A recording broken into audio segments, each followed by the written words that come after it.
Sebagian lagi ada jamaah Islamiyah, kelompok-kelompok kaum muslimin yang mengaku dirinya berdakwah di atas mengaku dirinya berdakwah untuk kejayaan Islam, seakan-akan inti daripada dakwah itu adalah agar supaya dia bisa menguasai di sebuah negara. Katanya kalau kita bisa berkuasa, kita yang pegang kursi, maka syariat Islam kita akan terapkan secara menyeluruh, ya kan?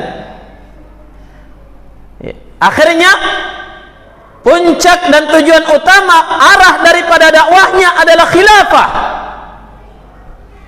Bagaimana menegakkan khilafah Islamiyah? Itu saja. Dalam majelisnya, dalam ta'limnya, dalam pelajarannya, dalam dakwahnya, khilafah, khilafah dan khilafah. Ya.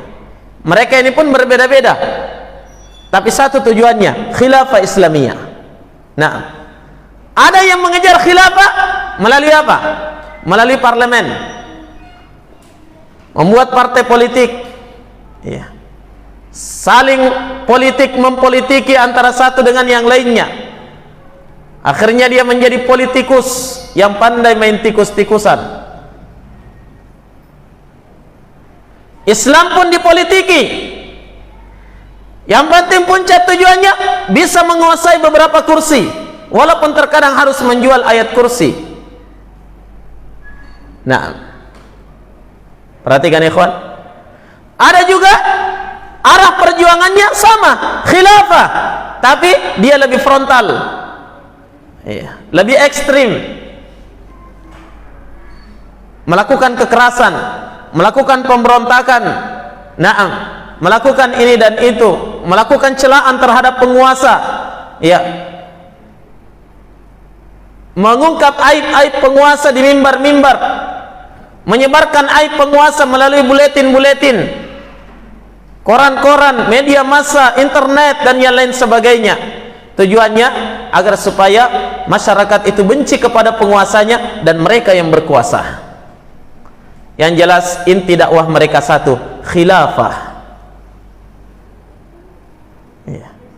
Ingat ya, Ahlus Sunnah bukannya tidak mau khilafah Islamiyah.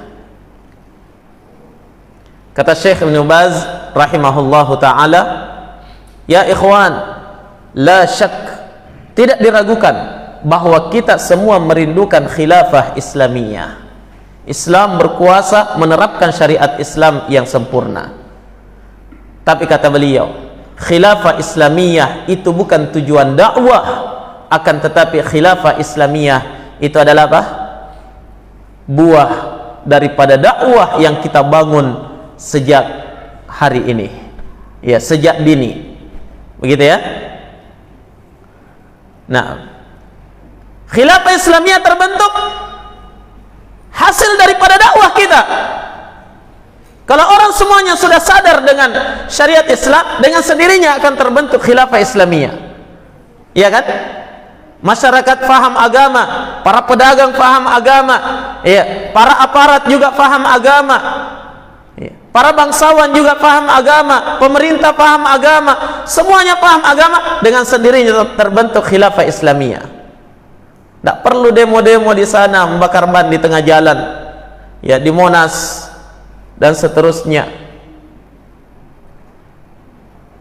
Yang terpenting adalah menanamkan apa?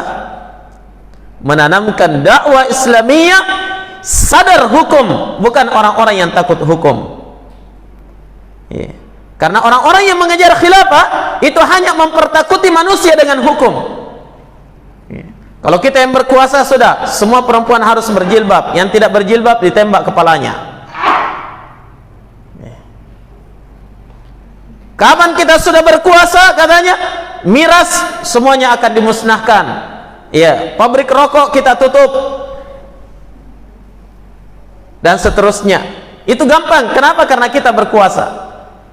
Asy-Syaikh Al-Albani rahimahullah, beliau menasihati pemimpin partai FIZ ketika itu di di Aljazair, yang ketika itu dia sudah menguasai 99 kursi di parlemen.